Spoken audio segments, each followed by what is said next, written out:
I'm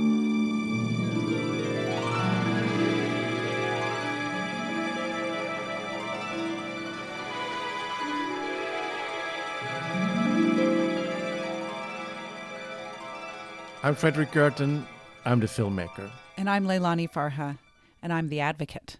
So, Miss Farah, welcome to Pushback Talks. Good to be back. You know, I'm here in Malmö, Sweden. You're all the way in Ottawa, Canada. I am. And still we can talk to each other. Isn't it amazing? Technology. I mean, I remember days where we actually could meet.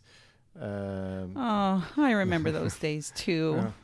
But such is life. You're in your cave, and I'm in my little studio here. It's okay. You know, I wrote a story about Blackstone buying into this oat milk company, Oatly, here in Malmö. Yes. And it's been a lot of debate around it, and now I republished it on Facebook this Sunday, and I got it's like 8,000 shares or more. I don't really know how to measure it, but it's a lot of shares, and it's very, very hot debate, and it's interesting. And now in the latest day, you can see that now they have writers coming in and trying to say that, you know, money is money. You know, you need big money also if you want to do good things. How can you grow without money? And the only money we have is this like Blackstone money. How do you see that? That's pretty interesting. So people are coming out to defend Oatly's decision to give up 10% of their company to a private equity firm that is known to be a human rights violator. Well, I don't think money is without some moral quality. The spending of money, whose money matters, I think. Because I know you said in the film Push, that's how we met, that, you know, you're not against capitalism, but you're against like Uber, you know, capitalism without any moral at all.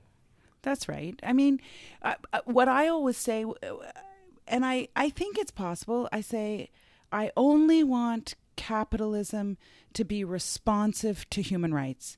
So if capitalism can carry forward and not result in the abuse of human rights, then I'm good with capitalism. Why wouldn't I be? I don't know. A lot of people hate it, but I'm just interested because I think we'd have to draw some kind of line. Is, you know, money made from smuggling refugees, money made from killing native peoples in the jungles of Brazil, or money made from smuggling cocaine. Would you like that money going into your company, or is it just doesn't matter? That's the question. Well, and this is what we're going to talk It's a good question. Today, because we are going to talk about golden visas. What is golden visas, Leilani? You're the expert, the global director of the Shift, and the former UN Special Rapporteur on Adequate Housing. So you know a lot about golden visas. I do know a bit about golden visas, and I have to say I stumbled upon it. I actually didn't know anything about it until I went to Portugal. Golden visas is basically when a country allows investors to invest in something in the country, and then as a reward for that investment, they get an offer of residency and citizenship. And the investments tend to be in real estate, not exclusively, but predominantly.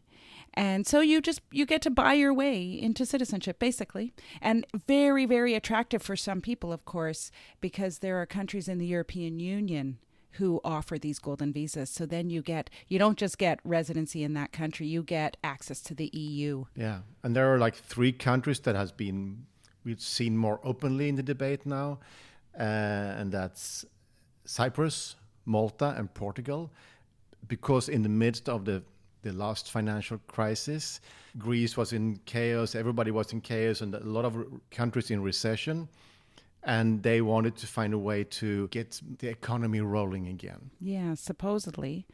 I mean, that's supposedly what the golden visas are meant to do. So they started these incentives and said, if you invest a certain amount of money into my country, we will give you a passport. Yeah.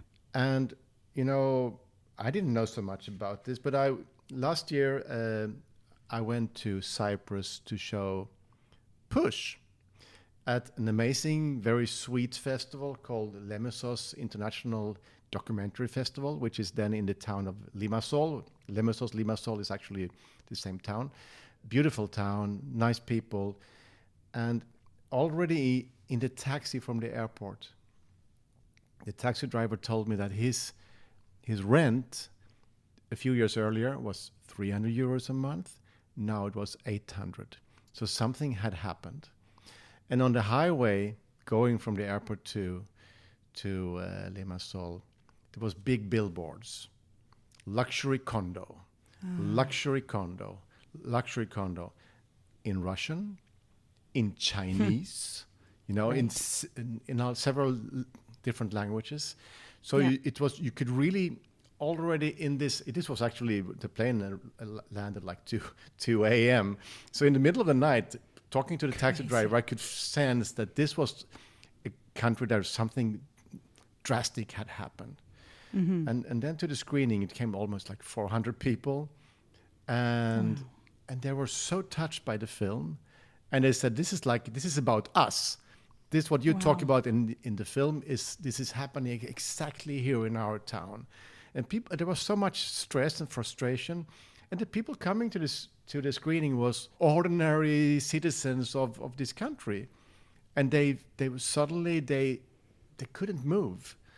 And they were in the harbor, they were built like some extra extension of the harbor with this kind of luxury villas who had their own yacht parking, and there was luxury shops, and so on. Right. And it like, you could see that all this money coming in had created some kind of energy, something, but for the people living in the city, it was disaster. Yeah. As a special rapporteur of the United Nations, you went on an official mission to Portugal. And Portugal is also one of those countries who had this incentive. And I also know, because I was in Portugal last year, I could see how the city has almost been death-kissed by this kind of strange energy, kicking out neighbors, leaving houses empty. Anyway, but you know more. Tell us. Yeah, well, when I went on mission to Portugal, I actually didn't know that golden visas were there. When I first arrived, I had this really formal meeting with representatives from a variety of governments who have embassies there, and also from international financial institutions. So we had this meeting, and it was there that they mentioned this golden visa scheme. So I was like, tell me more about this. The way it played out in Portugal, it was, of course, introduced after the global financial crisis. And it had been, I think it was a term of their austerity measures that were imposed on them by the European Central Bank. And I think... recommended by the IMF, yeah. Exactly. And the International Monetary Fund. The International Monetary Fund, which is deeply rooted in a neoliberal framework, basically. And in the case of Portugal at the time, there was sort of a two-pronged approach to the golden visa. You could do one of two things. You could invest in real estate, and that meant, basically the purchasing of real estate or upgrading of real estate, or you could invest and create jobs. And those were the two vehicles. And then what you got was residency in Portugal, and I think access to the EU. And then later, I think 5 years later, if you reinvested, you could get citizenship. The residency requirement, 7 days. You only had to be resident in the country for 7 days, probably basically it's like a token. And the expenditure, 500,000 euros. So that's what you had to invest, or 350,000, depending on what you did. So not a huge amount of money, actually. I still want to get into your because I've been traveling with you. You meet Yeah. the Minister of Finance. You get into Yeah. all these special rooms where the decision makers are. And That's right. And so tell me, how is it to go to a country as a UN representative and knock the door? Hey, I'm Leilani. I'm going to check if you're doing your job. How is that? How was it there in Portugal? Remember? Well, because I became intrigued by this golden visa, I made a request to meet with the Ministry of Finance. And the first reaction, and this isn't just in Portugal, everywhere I went, whenever I wanted to meet with the Ministry of Finance, they're scratching their head saying, oh, but you're housing. Why do you want to meet with finance? What does finance have to do with your mandate? Which is really interesting, of course. And finance has everything to do with my mandate. So I ended up meeting not with the Minister of Finance, but with high level senior policy person within the ministry. And my big question was, I had two big questions. How much money was going toward this golden visa that was creating jobs? And how much was going toward real estate and the purchasing of real estate? I discovered that 95% of investment had gone to real estate. That's what they told me in this very formal ministry meeting. 95%. That only something like 12 visas had been issued where jobs were being created. Because Portugal is actually selling a story of a new IT industry being created through this visa program. So that's right. there is like a little cooking industry in Portugal of that kind of new startup people and so on. But obviously the money goes into real estate anyway. So that's the success story, but there is another hidden story. And I think it's that story that basically also affects the people's lives. At the time, very little was being invested in the tech industry through the Golden Visa program. One of the issues that I raised of concern was, how can you allow the Golden Visa program to unfold and allow all this investment in Lisbon and Porto and other cities in Portugal when isn't that going to put too much pressure on the housing market? Rents were escalating, and I had seen that in Lisbon and Porto and was documenting that. And there wasn't really a reply to that, nor did they reply to my question, which I think is a real question. I don't know if you have the answer to this, Fredrik, but how does foreign investment in real estate create benefits for the country? What is that productive capital somehow? So, if I have a whole lot of money and invest it, how does that benefit Portugal or Malta? I just read a very interesting book by Rutger Bregman, the Dutch historian, and he also talks about the invention of the GDP, this how we measure the economy. And the inventor of GDP initially didn't want to use the financial industry and at all in how to measure the economy. And when that became a part of measuring the state of the nation, he opposed it. Now you can't use the financial industry in this. I mean, now governments, it's a way of showing they're doing fine, is the GDP is going up and up and up. But what if it happens like in Lisbon then, that the old beautiful townhouses around are suddenly 10 times more expensive? Of course, then GDP goes up, right? But for the people, their salaries hasn't gone up. Yeah. Small shopkeepers are kicked out from their business. And rents go up. And so on. I mean, so it's the measure GDP is probably not working, but it's still used as more of a political tool. And I think if we, right. I mean, I'm not against growth. Of course, the population of the earth is growing. Of course, we need to improve and so on. But growth has to be real, and it also need to be sustainable. Come on, I live in the country of Greta.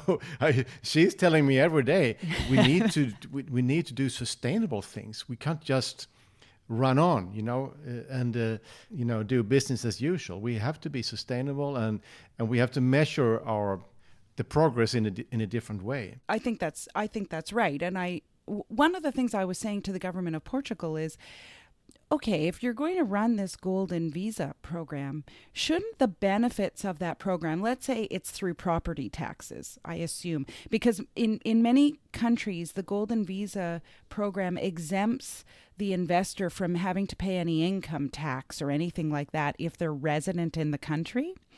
So they're not benefiting from income tax, fine, but they might be benefiting from some property taxes.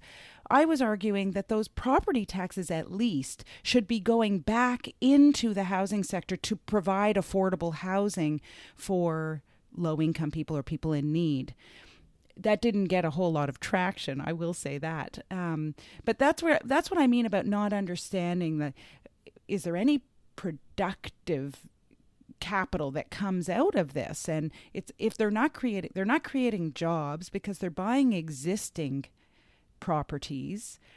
They're not living in the country, so they're not spending their money in the country. It seems so to me. It's I don't get it, except for what you said, which is it's this sort of fiction that makes the GDP look better. We talked about this in relation to Oatly and all this, is money just money? Doesn't it, we need more money into our nation. But if we then also invite criminals, criminal money, is that good? Okay, our nation is in trouble, so let's bring in the criminal money. What will make out of your city or your country after that? So let's, there's been some amazing journalism done through some leaks, the Panama Papers, the Paradise Papers, who really been able to watch or look into how wealthy people move their money around, avoid paying taxes and all this. Now there is a new leak actually done by Al Jazeera. Yes. And it's called the Cyprus leaks. And it's kind of interesting because it looks into the golden visas. I listened to a little quote from Al Jazeera here. To become a citizen of the Mediterranean island nation of Cyprus costs more than $2.5 million. Among those who've paid that, Russian businessman Ali Beglov. He'd already served a prison sentence for extortion. And the Chinese investment tycoon Jiang Keqiang, who had been jailed for fraud. The Cyprus Papers, a large data leak obtained by Al Jazeera, reveal the 2,500 people from 74 countries who bought a Cypriot passport. Cyprus says it checks applicants have a clean criminal record, but we found multiple cases of applicants who were wanted by police at the time they were sold Cypriot citizenship. Mikola Zlochevsky was already wanted in Ukraine for large-scale theft of public funds. Leilani, Incredible. This is like, you should go in and listen to more of that story. I mean, you can go to Al Jazeera because they have a lot of documents out there on their site. It's really, it's very interesting to look into it. But Cyprus brought in $8 billion, and of course that's a lot of money for a small nation. It's a lot of money. It's a lot of money. The incentive started in 2013 and it ran into 2019 with a kind of very open and liberal way. And then there become some little sharpened rules last year. And now, actually this year, they have sharpened it further so they can even now also strip citizenship for some of these criminals. But it's like only the two last year, 2017 to 19, 2,500 people got the golden visa. And it's a lot of criminal money. And criminal money, like you heard these, the Chinese, the Ukrainian, the Russian, there's also some Vietnamese former minister who's also part of this, and the people who are facing jail time in their own countries. But they've been buying it, they've been able to buy it with money into the European Union. So it's a double because they've also been stealing in their home countries. So Exactly. It's another poor country that's actually lost this money and lost the tax money that could have come.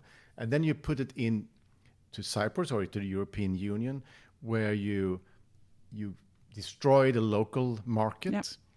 but it's also what happens with a moral, what happens with a social contract in a country where you have a different set of rules for people with a lot of money, no matter if they're criminals or not. Exactly. I mean, and I think it really shakes a country, and that's what I felt when I was in Limassol, that people are really, they were upset, they were sad, and they didn't really know what to do because these forces were so strong. Yeah.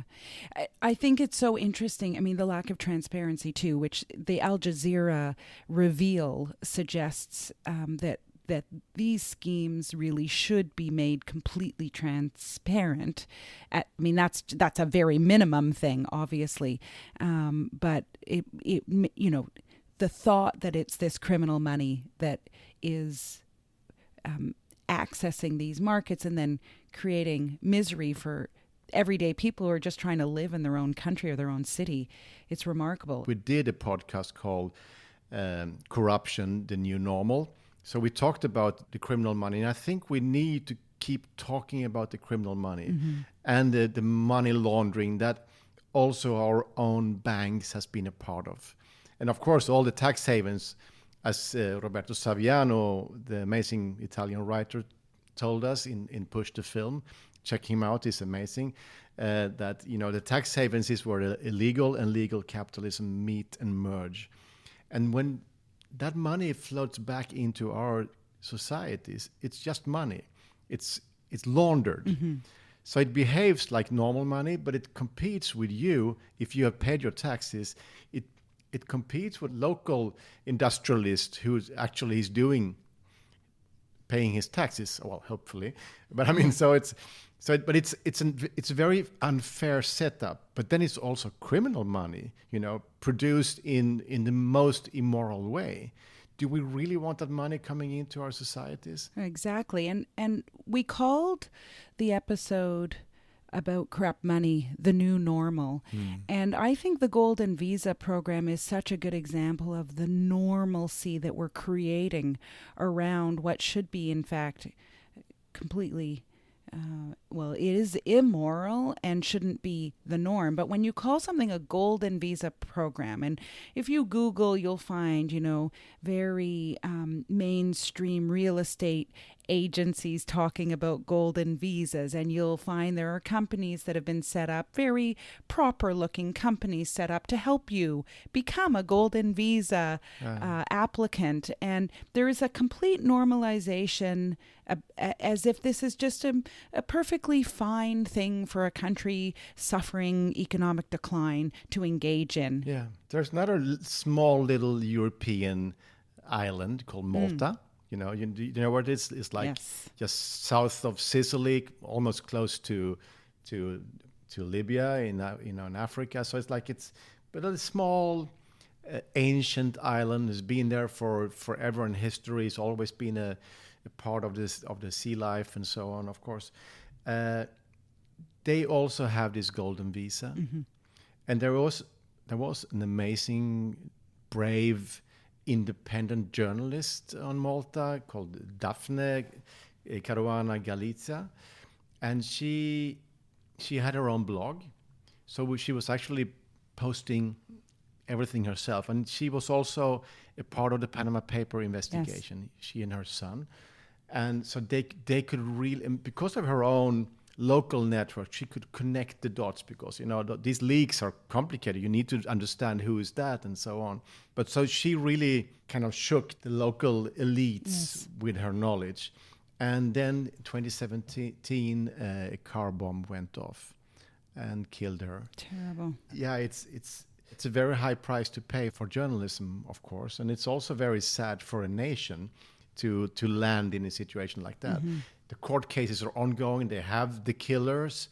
But of course, the killers are normally just guys who got paid to do something. But they actually found a man very close to the government, in like the government in circles, who was then probably commissioning this. His business was visa, service, right, crazy, real estate, also internet casinos, which is like the biggest business in Malta, internet casinos. And when, of course, that the internet casinos has another side of it because it invites a lot of criminal money into that business. They're also very good in cryptocurrencies getting into that. So it's like it's a meeting place for a lot of bad stuff. So you can guess what happened to the price of living on Malta. Right. It was quite cheap to live there. Suddenly, all the rental prices went up more than double because of all this money coming in. And again, the same kind of addresses, it's like from Russia, from China, from many countries. It's not only about Russian and Chinese. This is like it's crooks and criminals from all kind of nations. Yeah, that's right. But of course, the golden visas are interesting for people who are not European citizens, of course. Yes, absolutely. I think in Portugal, the main applicants were from China, and it's not clear whether it's mainland or Hong Kong. Suspected both. Brazilians, actually, and people from the U.S. So, I mean, quite a range there. Just on the moral issues, Fredrik, one of the things that eats away at me with respect to these golden visas. I remember when I went on mission to France, I went up north to Calais, and a lot of people will know about Calais and the Calais jungle, where, people from mostly Africa traveled in often dinghies, risking their lives to get to Europe, with a view often to getting to the UK in particular. A lot of them only speak English, not French or Spanish, and therefore want to get to the UK. So when I went up to Calais, I met several refugees living in really the harshest conditions. I mean, they were living in the forest, and they were living in tents. And those tents, they were being evicted from their tents every 24 hours. So they were constantly moving from a bridge to the forest to, on the side of a road, etc. And they wanted to be in Calais. I never understood why Calais. Of course, because it's just across the water from the UK, but also you can see the UK from Calais, and that gave them hope that they could get there because they could see it, and of course I'm talking to them and I'm knowing that most of them will never make it to the UK. Meanwhile, if you have £2 million, you can avail yourself of a golden visa program in the UK and get access to the country immediately. And if you have £4 million, you can get access more quickly. 2 million buys you have to wait 5 years. 4 million, you wait 1 year. It seems so immoral and so unjust. So the UK and France and many big nations have these kind of incentives. Yeah. It's like not so publicized as the three we've talked about, but I mean, that's right. You can basically buy yourself a passport in any nation. Yeah. Because you can move in with your money and so on. The richer you are, the easier it is. And so I know you got some updates around Portugal golden visas. Well, I mean, it's pretty interesting. I thought for this podcast I should see what's happened since the pandemic, and has that affected the whole golden visa thing. And I looked specifically at Portugal, and in fact, in the month of May, they saw the highest rate of applications for golden visas and acceptance of higher than the 4 months previously taken together, the highest rate, single monthly rate ever. I have a take on that. I have a take on why this is happening. When the pandemic hit, a lot of extremely wealthy people got stuck in Africa, in impoverished nation. Yeah. And the IMF, the International Monetary Fund, whenever there's been a crisis in the country, they say, you have to cut the public sector, you have to save money. So of course what they've been doing is cutting down hospitals, all the service there is, and the rich people, well, they've always been taking a plane out to the doctor in London or in France or whatever they go. And suddenly they couldn't move for a while. Yeah. So they got really nervous, rich people. Now I'm sitting here in my African nation, and if I get that COVID, I might also die.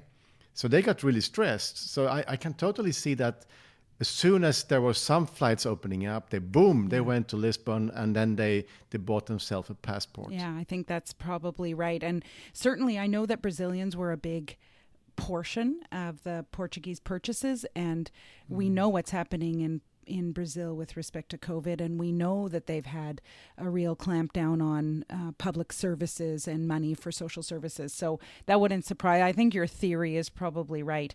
One other tidbit of information about Portugal that I found super interesting is, and this actually predates the pandemic, but just at the beginning of 2020, they decided that they would not extend the Golden Visa program any longer to investments in Lisbon or Porto, because they felt that the housing markets were under too much pressure. So that's a really good sign. I mean, Portugal has taken a bunch of steps recently that I think are good signs. They adopted... You've been advising the government of Portugal, haven't you?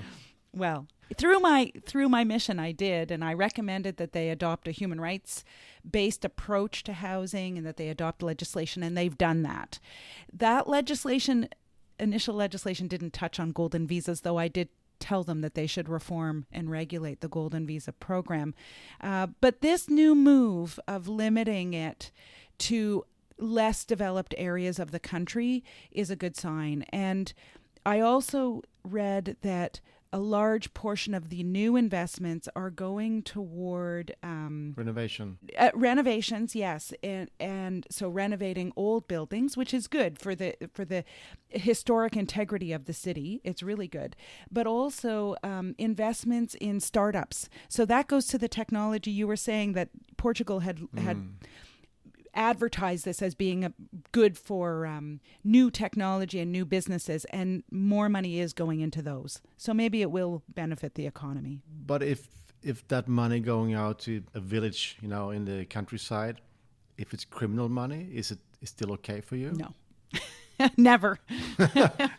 No, criminal money's not cool, and it's not cool to invest. Does money smell, or does it not smell? It smells. It smells? Yeah.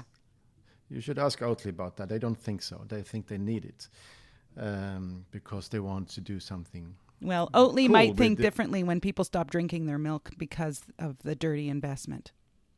Okay. That's how you see it. Mm-hmm. You stopped it. Anyway, they're still nice people. But anyway, so this is like our 10th episode. Is this a habit? We should be having a celebration. 10. Yeah, I have a glass of water. Cheers. No, right. I mean, I see people having this kind of Zoom parties, Friday beers, and so on. I've been trying to stay out of those. Yeah, I do it occasionally when I really need to and want to talk to a friend overseas, but no, it doesn't have a party feel. So, Pushback Talks is here to stay, it seems. I mean, we'll see. We are still we have no money. And so we're still looking into how we should survive with this. We have opened this kind of Patreon. Do you know what Patreon is? I don't really actually. No, it's actually a way where people can support creators. Quite often of podcasts, most supporters have comedians, funny people. So we're probably really down on the list, But if there are some people out there who think, I think these guys need like $5 a month, it's actually a possibility. So you should go to patreon.com and look for Pushback Talks, and then you can actually support us. We also now have an email address. So we're really going up. That's right. Pushback at wgfilm.se.